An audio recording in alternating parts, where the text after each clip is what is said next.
عدالت میں تو تشریف لے آئے مگر وہ جو ہے اس سے ایک قسم کا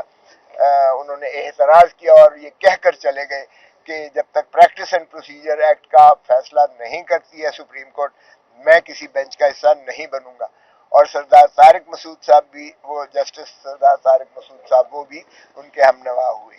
اور پھر اس کے بعد جو ہے 6 رکنی بینچ بنی لیکن بعد میں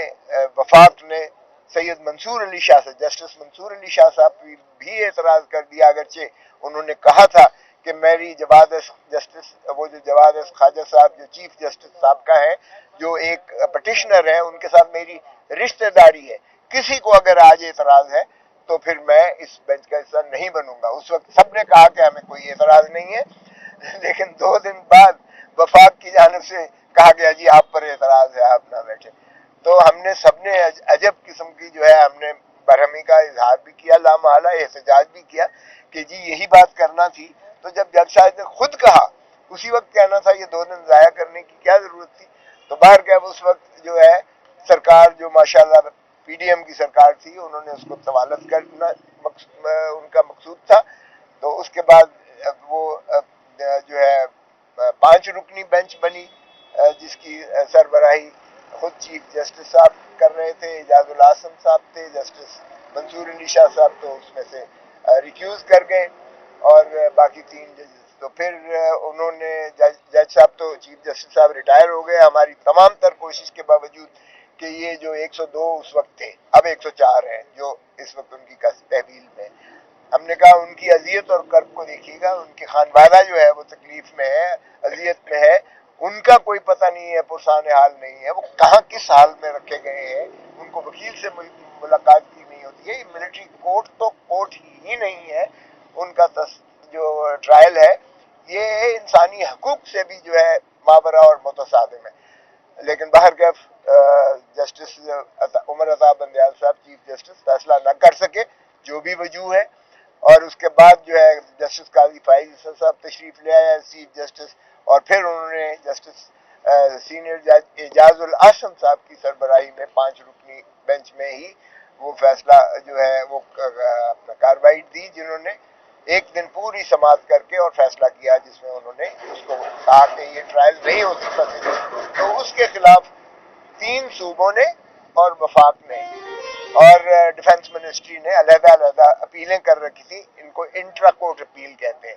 تو اس کے مختلف نمبر لگے ہوئے تھے. تو سبھی نے تقریباً کہا کہ جی ہمارا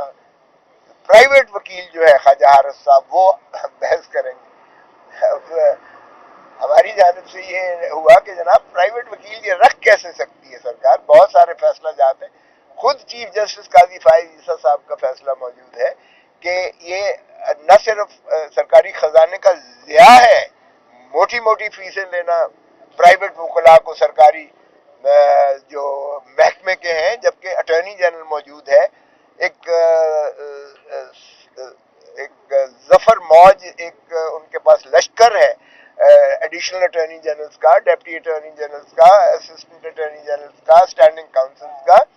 پھر ایڈوکیٹ جنرل 4 صوبوں کے ہیں اس کے نیچے ایڈیشنل ایڈوکیٹ جنرل ہے ڈپٹی اٹارنی جنرل ہے پتہ نہیں کتنے کتنے ہیں اور بڑی اچھی ان کو تنخواہیں سرکار میسر کرتی ہے خزانے سے جاتا ہے. اور مقصد یہی ہوتا ہے کہ جو ہے چوٹی کے وکیل رکھے جاتے ہیں. میں خود اٹارنی جنرل رہا ہوں مجھے ان چیزوں کا ادراک ہے لیکن باہر کیف ہماری اس بات کی پذیرائی نہ کی گئی. پھر جسٹس جواد خواجہ صاحب نے اعتراض کر رکھا تھا سپریم کورٹ میں تحریراً کہ جسٹس سردار طارق مسعود صاحب اس بینچ سے اپنے آپ کو علیحدہ کر لیں اس میں بینچ نہ بیٹھیں وہ سربراہ تھے اس بینچ کے. تو ان کی یہ لکھا گیا کہ یہ اس ٹرائل کا حصہ تھے جو سماعت جس میں اپیل اب آئی ہے اس کا یہ حصہ تھے. اگرچہ یہ اس وقت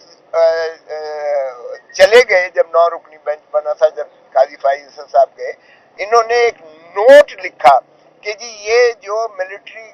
کورٹس کی تشکیل اور آرمی ایکٹ کی دفعات کو جو چیلنج کیا گیا ہے یہ پٹیشنز مینٹینیبل ہی نہیں ہے کیونکہ آرٹیکل 184(3) میں یہ کوئی فنڈامنٹل پبلک امپورٹنس کی ایسی بات نہیں ہے. اگر انڈیویجول گریونس ہے تو یہ اپنی نالش کریں.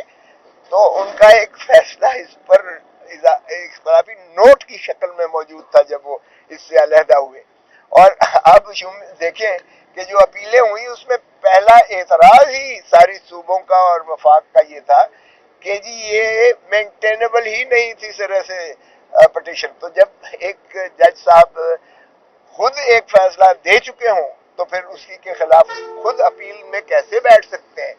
تو جب یہ بات کی گئی اور ہم ساروں نے اس پر اعتراض تو ہوا تھا جواد خواجہ صاحب کی طرف سے، مگر میں نے اعتزاز احسن کے وکیل کی حیثیت سے سپریم کورٹ بار کے عابد زبیری صاحب نے اعتراض کیا اور دیگر سلمان صفدر صاحب نے اعتراض کیا. ہم سب نے جو وکلاء تھے جن کو ڈیفینڈنٹ بنایا گیا تھا یعنی ریسپونڈنٹ بنایا گیا تھا، ہم نے ساروں نے اپیل کیا جی پہلے آپ اپنا تو تعین کر لیجئے گا کہ آپ کو بیٹھنا بھی ہے کہ نہیں، کیونکہ اگر آپ چلے جاتے ہیں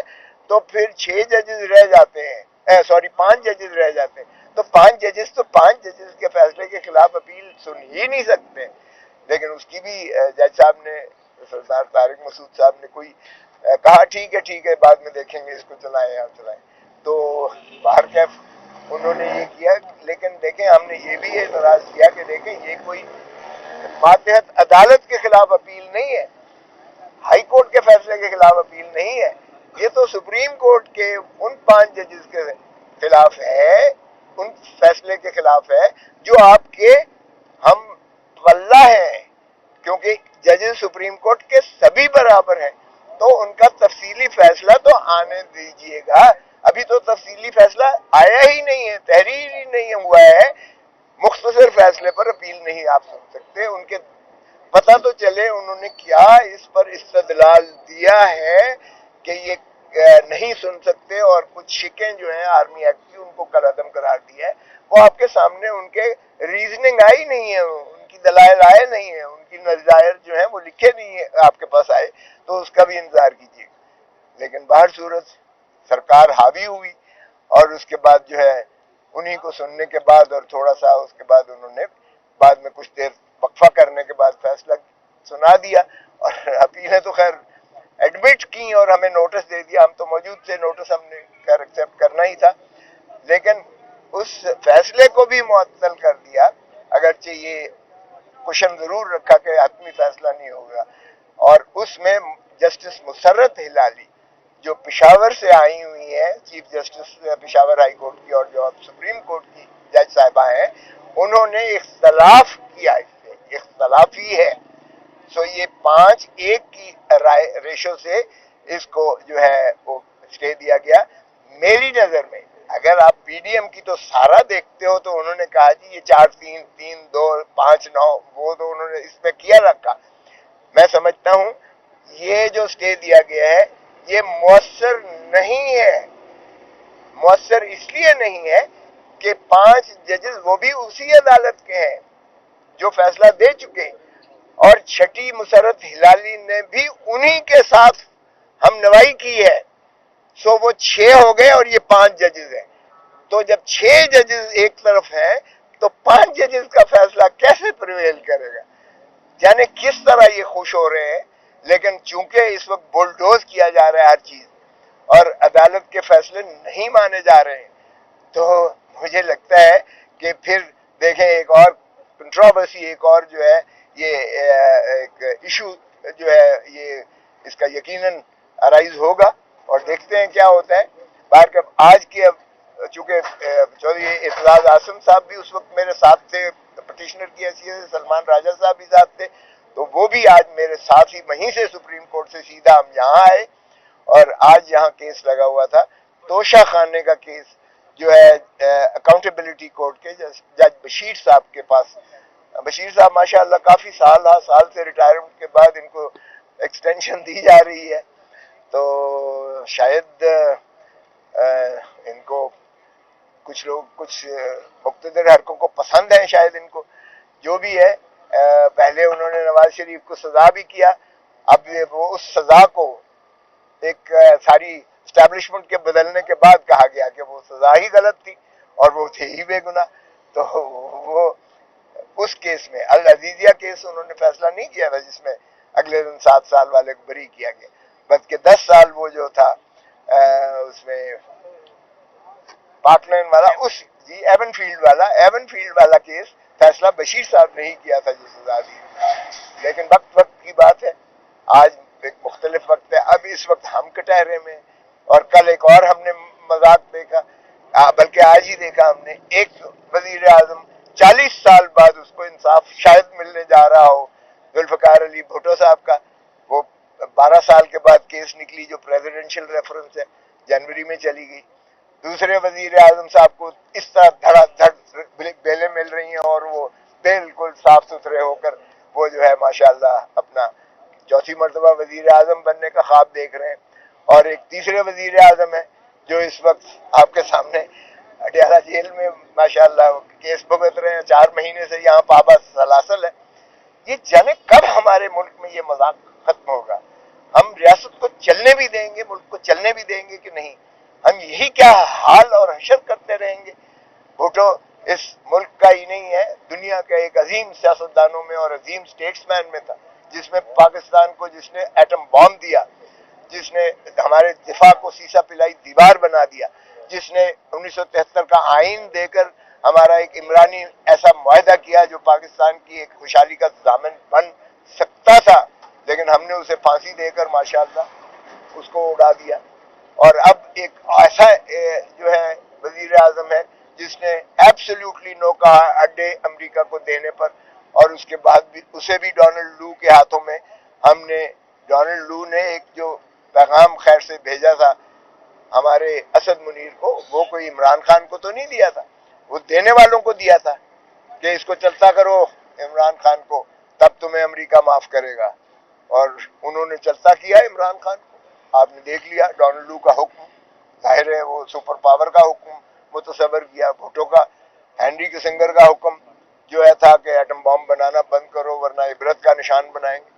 ہم نے اس کو بھی پھانسی لگا کے لحد میں اتار دیا،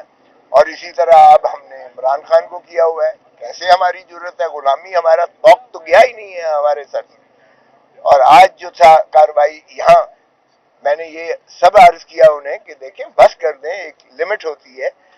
آپ ملک کو چلنے دیں، خدا را توشے خانے میں سارے وزیر اعظم اور سارے صدور سابقہ ان کا ذرا ریکارڈ دکھوا لیں، ایک مروجہ قانون چل رہا ہے، ایک ضابطہ ہے، ایک ذاچہ ہے،